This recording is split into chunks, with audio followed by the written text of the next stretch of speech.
Hi guys, and welcome back to my channel. If you are new, welcome to my channel. I have not done a video in quite some time, but I have been seeing lots of comments and lots of responses on a lot of my dental assisting videos, and don't mind my big puffy coat, but I'm like freezing right now, so that's why I'm like all bundled up. But I've seen a lot of responses on my RDA and EF2 videos and lots of questions on there, and I've been saying that I'm gonna do like a frequently asked questions type of deal, or just answer some of the questions on there. I try to get back to as many of you as I can, but if I haven't gotten back to any of the questions, I'm sorry. I have been really busy.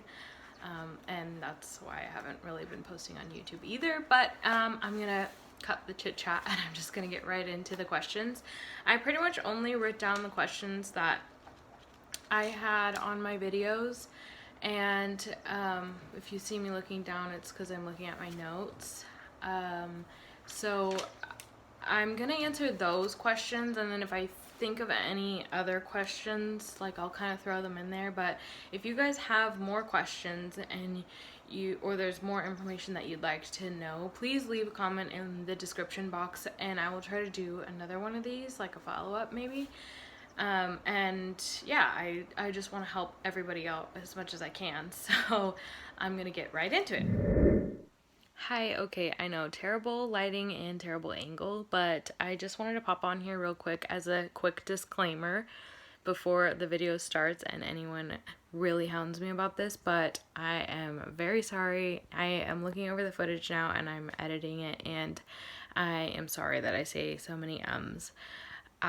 When I'm thinking and I'm like trying to gather my words, I say and that's always been a terrible habit of mine, and I do it all the time. Also, I was sitting like in front of my door, and when I'm trying to think about stuff, I also like look up like behind the camera. That's also really annoying for some people, so I'm sorry that I seem distracted and I say a lot of ums. I'm gonna work on that. I haven't done a YouTube video in over a year, so please cut me some slack, but I'm really sorry. I hope you guys can get past that and find the video useful. Alright, thanks. I hope you guys enjoy. So one of the first questions that I had was, would you recommend being a DA? And it was kind of a two-part question. Would you recommend being a DA, a dental assistant, or an RDA, and how much do they make? So yes, I obviously would recommend being an RDA. I love being an RDA. I am an expanded functions dental assistant, so if you're not quite sure what that is, I'll leave a little description link up here. I kind of go into a little bit more depth in a couple of my other videos, the difference between the two. But I would definitely recommend it. It's very fun. Some people are better with it than others, I think, just because it's a very like multitasking job and it keeps you very busy, and I like that personally. I wanted to be a nurse originally, and I happened to get into dental assisting and I love it. I think it's less gross, I guess, than a nurse would be, but I think it's a little less intense than a nursing job, but you still get the variety and it keeps you busy all the time, so I love that aspect of it. And then as far as how much you make as an RDA, and I've gotten a lot of these questions. This is like one of the most commonly asked questions: how much you make as an RDA, how much you make as an EF, and like if it's worth it, basically. So it really depends. I live in California. I live in Northern California, and I kind of live in more of a rural area. So I started out with no experience at all, you know, minimum wage, and then I worked my way up the ladder. I think like between different jobs that I had as an RDA first starting out, I believe I started like 17 or 18, and then I think I was up to maybe 19. I can't quite remember, but I know that a lot of RDAs that I've heard, they start out 17. I think it's around 17 or 18 usually in my area. But I've heard some dental assistants in other areas make all the way up to like 20, 25. And then it depends on your experience and how good you are in your office and all that good stuff. So I would say anywhere between 18 and 23. I would just kind of ballpark it there. And I think it's worth it. I mean, I think you do a lot, but I think that that's pretty fair compensation. You're pretty much, you know, doing like a lot of setting up and helping the doctor and some other things. If you'd like to know like more descriptive, like what RDAs do, I would go back and look at one of my other videos. And then as an EF is difficult because that's also gonna vary depending on where you go. An EF, though, I've had a lot of questions on where you are, where you can become an EF. And you can only be an EF2 in the state of California right now. I think they're working on trying to get that more widely spread, but right now it's only certification. The license is only in California, and there's different schools all across California. I think there's some in like down south San Diego, LA area, and then majority of them I think are in Sacramento, kind of over there in the Sacramento area. But there's some in between there. And as an EF, I think if I remember correctly, because it's been about 3 years since I went to school, they were saying that the like minimum wage that an EF usually starts off at, and this is like this is starting off with like out having any help, because some people will get help from their doctors or their clinic to pay for the course, and then they have to like kind of pay it off within a year, or I don't know how long, but if you're first starting out and you had someone help you pay for it, it usually doesn't start off right away at this wage. But if you didn't have anyone help you, the pay generally starts at $30 an hour and can go up to, like, I've heard some people in Berkeley, in some of the more Bay areas, they make up to like I think $55 or $60 an hour. So it just depends your experience, like I said, and where you work and all that good stuff. So yeah, that was kind of a long-winded answer for those two questions. I'm gonna try to shorten them. I'm sorry. So yeah, the pay difference between an RDA and EF, I'd say is quite different. Being an RDA depends, like I said, where you are. You know, you can make up to probably about $25 an hour. And then being an EF, you start usually generally around 30 to, I'd say realistically, $30 to $40 an hour is generally what I hear.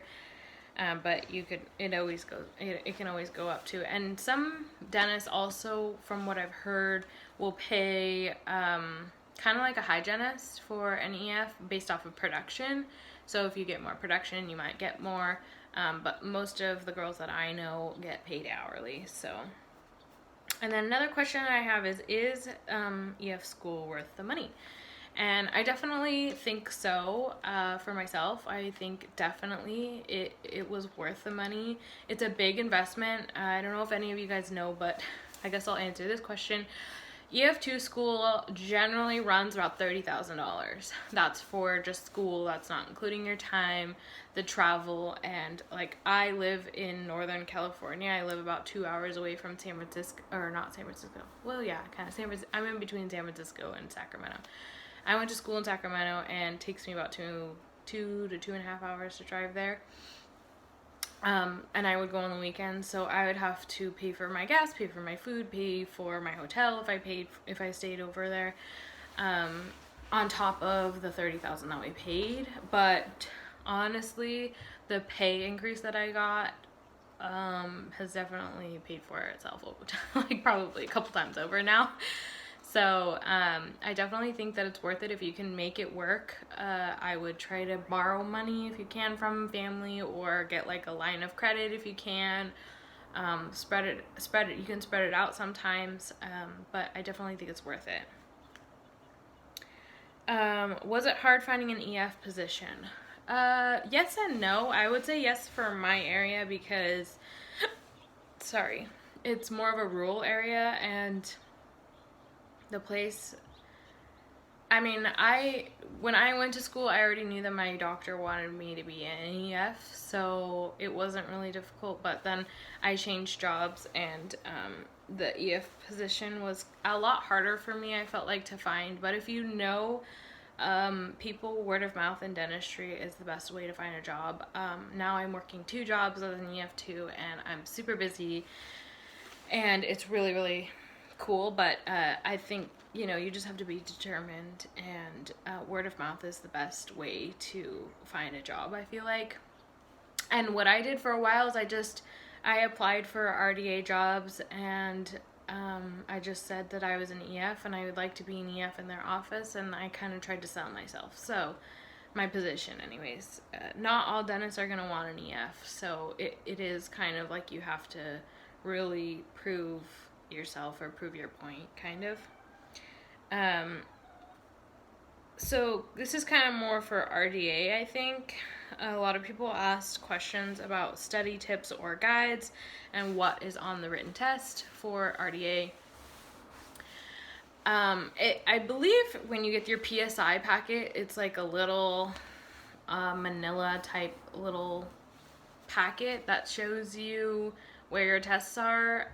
If I'm not mistaken, on there it tells you the percentage of what is going to be on the test, like percentage of ortho, percentage of clinical, percentage of like all the different types that they're going to have on there. They rotate the tests all the time. So I think there's like 10 or something different tests, and they rotate those every time you go take your test. You could get a different test. So I can't really technically say what's on the written exam. I would say if you work in a dental office, it's pretty self-explanatory. It's pretty easy. As long as you're familiar with the duties of an RDA and that kind of stuff. There was some ortho and endo stuff on there that I wasn't really familiar with, and I just kind of guessed, and I passed the first time, and it wasn't really a big deal. And majority of the people that I know, stress out about it a lot, but it's not super super difficult if you have the knowledge already. As far as study guides go, I would definitely buy or invest in some sort of RDA test book. I had an RDA test book that had tons of questions, and it had a practice test in the back, which was really helpful for me because it kind of helped me think about what will be on the test, and kind of like just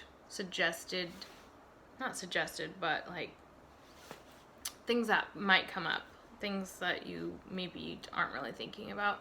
And then another thing I would say is I used Quizlet, Quizlet.com. I don't know if that's still up, but that was super helpful. It like has all kinds of different games, like flashcards and different things that you can do on there, like prep tests and stuff. And I just Googled tons of like prep tests, RDA prep tests online, and I found quite a few, and that was really helpful. If you can make your own flashcards, that's even better. But yeah, those were probably the main things that I did. How long does it take to receive your license in the mail? I believe that it took my license about 5 or 6 weeks, and I think they say 6 to 8 weeks. You can expect 6 to 8 weeks, but if you're really antsy, you can check on the Dental Board of California. I think it's dbc.org, or just Google DBC, or Dental Board of whatever state you're in. And if you go up there on their, and I can't talk. If you go on their website, you can go under license lookup and like verification. And if you click on that tab, you can type in your name and your state, I believe, and it'll show you if they've already like mailed it out generally, or if they've already like assigned your number. Generally, it'll pop up on there before you will get it in the mail. I know it's kind of a really annoying waiting game to wait for your license, but both times that I was waiting for mine in the mail, I found it on the dbc.org and or .gov maybe. I think it was .gov. And as long as you have your license number, you can start practicing. So as soon as I got my license number, I verified it with my dentist and I started practicing before I even got my license in the mail. So I wouldn't recommend doing that because I don't know if that's technically, I'm pretty sure it is, but I don't want anyone to get in trouble just in case. But as long as you have your license number, you can practice. So how did you find your first job that led to your certification? And the second part is, did you have any training before? I got into it by accident, really. I had a friend of my mom's, like, she found out that I was doing medical assisting school in my senior year of high school, and I was just taking like the like paperwork, I don't know, back office part of the program, and they needed a dental assistant, and their dental assistant was leaving, and so she pretty much just came up to me and asked me if I wanted a job, and I didn't think it was going to turn into anything, but it ended up turning into something. So if you know of a dental person, dentist, or someone who is in the dental field, that is an assistant or something that works at a good office, that word of mouth is the best way to figure out if somebody's hiring. And actually a lot of dentists, when they're hiring, they want to hire a dental assistant that has no experience because they want to train them themselves, because sometimes they want to train them a certain way and they don't want them to have bad habits that they have to break or whatever. So you can always go, I like to look on Indeed and see where people are, if people are hiring. A lot of times if people are hiring an RDA, sometimes they'll hire somebody who has no experience just to train, but it just depends really on what they feel like. If you show that you're really dedicated and you want to, work towards it and whatever, or if you want to go to a dental assisting program and maybe they would be willing to help you. It just kind of depends. I had no experience, like I said. I got trained on the job, and then I took all my certifications, and my dentist helped me do all that. Some people want to hire you and then send you to dental assisting school, and that's usually 2 or 3 days a week, and then they like work around your schedule. So it just depends. And then the last question I have are pros and cons of being an EF2. That's a really difficult question. I'm just going to answer this like generalized, but if you guys want an actual detailed video, I could definitely go into depth about this. I actually had like a list for this and like an actual idea for a video on this, but I didn't get around to it. The pros, I would say, is that I don't know, I feel like personally I feel great when I provide care like that for patients, doing fillings and doing crowns. Even when they're difficult, I feel really accomplished afterwards, and I feel great when the patient loves, what we've done for them, and it's just a really good feeling to do that for somebody. The cons are also that you have a lot of responsibility, and you generally are not how do I put this, not really ever not busy. I feel like a lot of the time, being an EF2, I'm pulled in a lot of different directions, because somebody needs me here in this room and somebody needs me here in this room, and I'm not done with this, and then I'm like, before I've even stopped to get a breath, I'm already having to go somewhere else. I would say that's kind of a con.